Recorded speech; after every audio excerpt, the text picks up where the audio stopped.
రాష్ట్రంలో intermediate board ఆదేశాల ప్రకారం ఏప్రిల్ 1వ తేదీ నుంచి 24వ తేదీ వరకు క్లాసులు నిర్వహించాలి.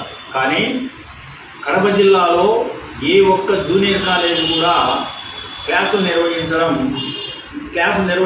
లేదు.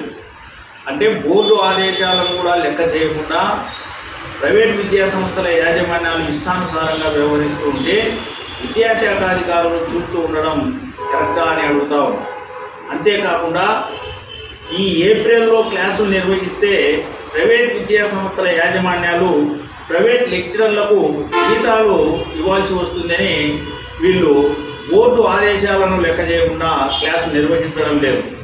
కడప ఆర్ఐఓ గారి చర్య తీసుకొని విద్యాశాఖ అధికారులు చర్యలు తీసుకొని ఖచ్చితంగా క్లాసులు నిర్వహించేటట్టు ఏర్పాటు చేసి ప్రైవేట్ లెక్చరర్లకు జీతాలు ఇప్పించాల్సిందిగా కోరుతూ ఉన్నాను.